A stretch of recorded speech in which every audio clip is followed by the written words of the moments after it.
ये इंसान जीवन भर आपको पायदान बनाकर रखेगा, टॉर्चर करेगा, सेल्फ ऑब्सेस्ड है, आपका सिर्फ इस्तेमाल करेगा, आपके पास सिर्फ अपने मतलब से आएगा। आपके आंसू, आपका रोना, आपकी चीख, आपकी पुकार उसको कुछ समझ में नहीं आती, उसको सिर्फ अपने कारण दिखते हैं। तो ऐसा इंसान अगर आपके सामने है, आपके पास है, तो आपको तुरंत संभलना पड़ेगा, वरना ये पूरा जीवन बर्बाद हो जाएगा, कुछ हासिल नहीं होगा। आपको बहुत बड़े फैसले लेने की ज़रूरत है, बहुत कुछ करने की ज़रूरत है दोस्तों। तुम्हारा प्यार उन्हें कभी भी नहीं बदल सकता, इस बात को समझ लो। आओ अब उन लोगों को पहचानते हैं, पहचान करने में मदद करते हैं। वो गैस लाइटिंग के एक्सपर्ट होते हैं। गैस लाइटिंग मतलब दूसरे इंसान को भ्रम में डाल देना कि जो उनके हिसाब से हुआ वो गलत था, जो आप बता रहे हो चीज़ें वैसी ही हुई, बिल्कुल झूठी बात उन पर थोप देना।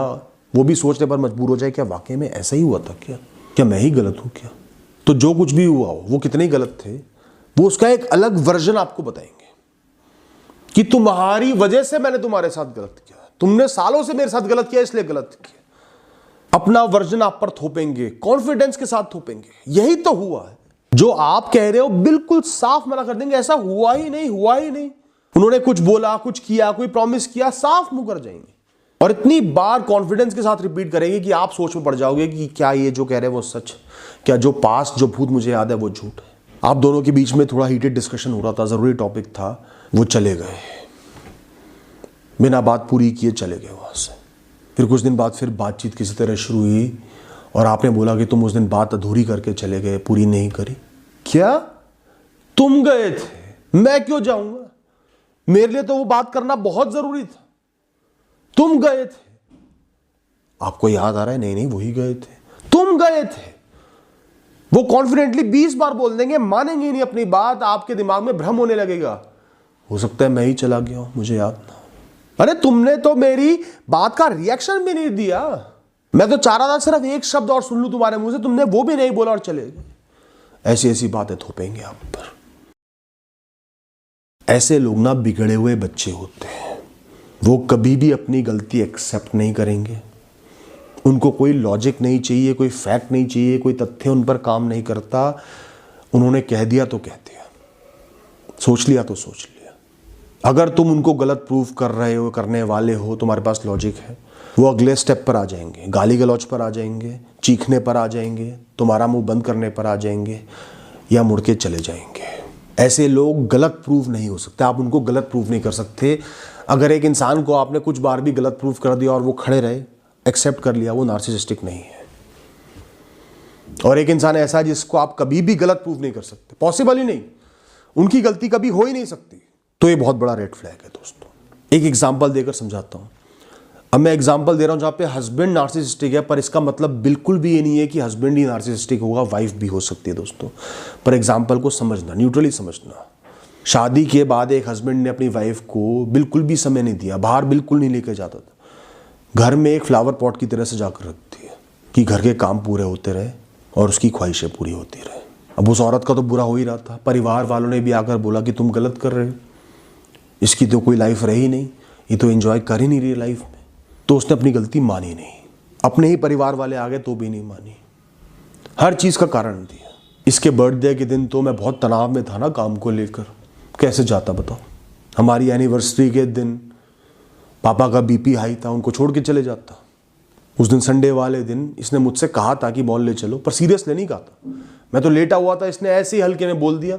बार बार बोलती मुझे कि चलना ही चलना है तो मैं मान लेता। अरे प्यार कोई हनीमून पर जाने पर बाहर घूमने से थोड़ी बनता है, प्यार तो दिल की चीज है। नहीं गए, नहीं गए। उस दिन तो सिर्फ इसने मुझसे अपेक्षा रखी कि मैं ले जाऊं इसको बाहर घुमा लूं। अरे मुझसे बोलती तो सही, एक बार तो बोलती, हर चीज का बहाना होगा। और ये एक रियल लाइफ एग्जाम्पल है, जो एक केस मेरे पास आया था, इसलिए बता रहा हूं। और कई वाइफ भी ऐसा ही करती है, हस्बैंड को बिल्कुल ही टाइम नहीं देती, बिल्कुल कुछ नहीं समझती, सिर्फ काम करने की मशीन समझती है कि पैसा ला कर दे दे, खर्चे पूरे हो जाए, और हर चीज का एक्सक्यूज होता है। इनकी ईगो बहुत फ्रेजाइल होती है, इनका अहंकार जो होता है ना, वो पतले कांच की तरह होता है। अब इन लोगों को हल्का सा भी सजेशन बर्दाश्त नहीं है, कोई सुझाव दे दो चिढ़ जाएंगे। गलती कर रहे हैं आप इनको बता नहीं सकते, हल्की सी भी करेक्शन नहीं कर सकते इनके काम में, इनकी कमियां पॉइंट आउट नहीं कर सकते, इनको इंप्रूवमेंट के लिए नहीं बोल सकते क्योंकि ये जो भी करते हैं वो परफेक्ट है इनकी नज़रों में। तो अगर आपने रिस्पेक्टफुली एक छोटा सा सजेशन दिया ना, तारीफ करके भी एक हल्का सा सजेशन दिया कि ज़रा सा ही और कर लो, तो उनको वो मर्डर अटेम्प्ट की तरह लगेगा कि आप उनकी जान लेना चाहते हो, इतना वो गुस्सा हो जाएंगे। एक एग्जांपल देता हूँ। आपने एक इंसान को बोला आज तुम बहुत अच्छे लग रहे थे, बहुत सुंदर कपड़े पहने हुए थे, जच रहे थे एकदम, तुम्हारे जूते बहुत सुंदर थे, घड़ी बहुत अच्छी लग रही थी। वो खुश होते रहेंगे। फिर तुमने अचानक बोला अगली बार से ना बस अपने बाल और थोड़ा सा अच्छे से कंघी कर लेना, और बस सब कुछ परफेक्ट कर दिया आपने, ट्रिगर। अब उनका जवाब आएगा मुझे लगता है आपको बालों के बारे में ना ज़्यादा नॉलेज नहीं है कि बाल कैसे बाए जाते हैं, कैसे सेट करे जाते हैं। मेरे बाल बिल्कुल परफेक्ट थे, अगर जो आप कह रहे हो वैसे करूँगा ना तो दिक्कत होगी, तो परेशानी होगी। थोड़ी सी नॉलेज बढ़ाओ बालों के बारे में। या बोलेंगे जो मैंने करा ना वो हाई क्लास है, थोड़ा मॉडर्न है, फैशन में है नहीं, तो हर कोई उसको नहीं समझ पाएगा, उसके लिए अपग्रेडेड रहना ज़रूरी है, शायद आप नहीं हो। ऐसे जवाब आएंगे। कई लोगों में ना गॉड कॉम्प्लेक्स होता है, अपुनिज भगवान है, मेरे बिना दुनिया नहीं चलती, मेरे बिना कुछ नहीं हो सकता, मैं हूं तो तू है, मैं हूं तो ये है, मेरे सहारे तुम पल रहे हो, मेरे सहारे तुम जी रहे हो। मैंने न जाने कितने लोगों का जीवन बना दिया, उनका जीवन तो उन्हीं के बारे में, पर तुम्हारा जीवन भी उन्हीं के बारे में।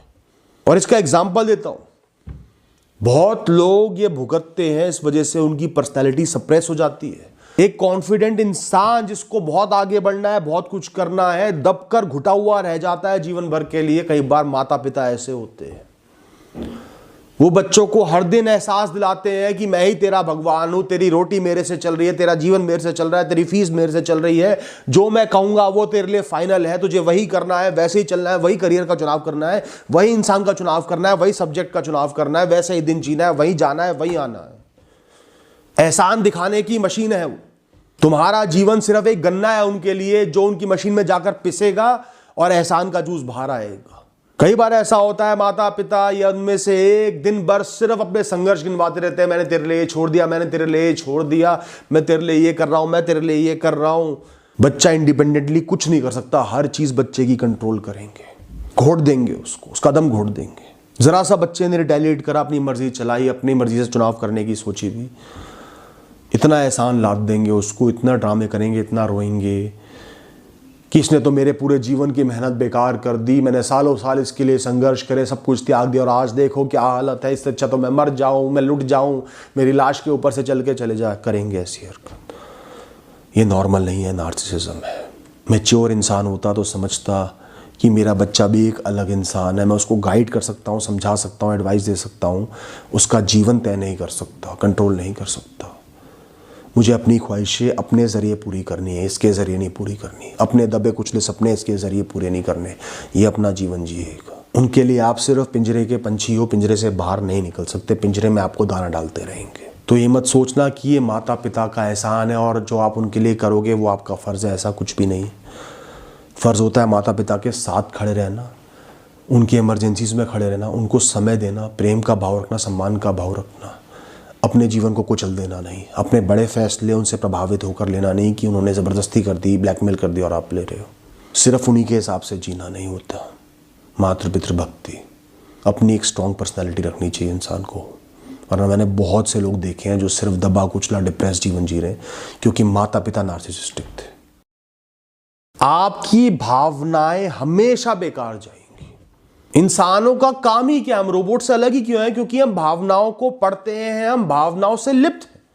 और इंसान में से भावना हटा दो तो वो इंसान नहीं रह जाता, या रोबोट बन जाता है या नार्सिसिस्टिक बन जाता है। आप रो रो के आंखें सुझा लो, पूरे दिन कुछ ना खाओ, उनसे भीख मांगो, उनके सामने गिर जाओ, बच्चों की तरह उनको छोटे से टेंट्रम्स दिखाओ। हर आदमी अपेक्षा रखता है कि अपने को थोड़े से नखरे दिखाएंगे वो सुनेगा, कुछ नहीं, बिल्कुल नहीं सुनेंगे। पूरी रात जग कर बैठे रहो, आराम से सोएंगे और सुबह उठ के और ब्लेम आप पर डाल देंगे। मुझे क्या पता कि तू जगा हुआ है, क्यों जगा हुआ था, ऐसा तो कुछ नहीं हुआ था। ये रो रो कर ड्रामे करना बंद कर। आप उन्हें बोलो कि मैं बहुत ज्यादा एंग्शियस हूं, घबराहट में हूं, इमोशनली ट्रिगर्ड हूं, भावनाएं हावी हो रही हैं तुम पर। हमेशा ऐसे ही होता है, कुछ भी हो जाए तुम्हारे साथ ऐसा ही होता है। तो क्या मैं अपना जीवन जीना बंद कर दूं? या फिर बोलेंगे हाँ मेरे साथ भी ऐसा ही हो रहा है, तो क्या कोई बड़ी बात है, मैं भी तो महसूस कर रहा हूं, तो भी खड़ा हूं ना। आपके इंडिविजुअल इमोशंस हमेशा वेस्ट जाएंगे और एक इंसान के लिए इससे बुरा कुछ नहीं हो सकता कि उसकी भावनाओं को दूसरा बिल्कुल ना पढ़े। आदमी घुट जाता है, आदमी बहुत ज़्यादा घुट जाता है दोस्तों। वो हमेशा एक बबल में जीते हैं जहाँ पे सिर्फ उनकी भावनाओं की कदर है। उनके साथ जो हुआ वो पीठ में छुरा घूंपने जैसा था, या उनको आपने पहाड़ के ऊपर से धक्का दे दिया, हल्का सा भी कुछ हो गया तो आपके इमोशंस की कोई वैल्यू ही नहीं रह जाती। आपने तो उनको जान से मारने का प्रयास किया ना। उनके लिए तो हल्की फुल्की लड़ाई हुई, वो इमोशनल है, आप इमोशनल हो, कोई फ़र्क नहीं पड़ेगा उन्हें। आप सोच लो कि मैं अपनी भावनाओं से, अपने प्रेम से ऐसे इंसान को बदल दूँ, गलत फहमी है। 10 साल दिखा लो, 20 साल दिखा लो, मरते दम तक प्रेम दिखा लो, नहीं फ़र्क पड़ेगा। मैं बदल दूंगा ये सोचना बंद कर दो, नहीं बदल सकते। 6 महीने ट्राई कर लिया ना, साल भर ट्राई कर लिया, आगे ट्राई करना बेवकूफ़ी है।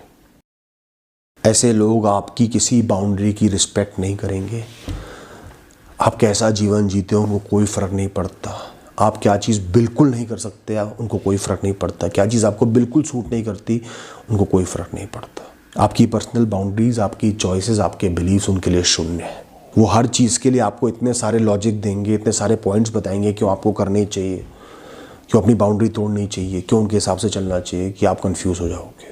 इतना इमोशनली मैनिपुलेट करेंगे कि आपको तोड़ कर रख देंगे। एक एग्जांपल देता हूँ, जैसे आप मंगलवार को व्रत रखते हो, कुछ नहीं खाते, रात तक कुछ नहीं खाते, बाहर का तो बिल्कुल नहीं खाते, पर उनको आज बाहर खाने का मन हो रहा है और आप ही एक इंसान हो जिसको साथ ले जा सकते हैं, तो वो आपको 100 रीज़न दे देंगे पर आपकी बात नहीं मानेंगे। आपके लिए वो व्रत बहुत ज़रूरी है, पर वो कहेंगे अच्छा तो भगवान सिर्फ मंगलवार को जागते हैं तेरे लिए, बाकी दिन भगवान सो रहे होते हैं। एक दिन से क्या हो जाएगा, पूरा जीवन बदल जाएगा। और मैं तो एक दिन ही, एक बार के लिए तो कह रहा हूं। तो घर का खाना क्या बाहर का नहीं होता? ये आटा चीनी ये सब बाहर से नहीं आ रहा। मैं इतना इमोशनली डिस्टर्ब्ड हूं, एक बार मेरे लिए नहीं जा सकता?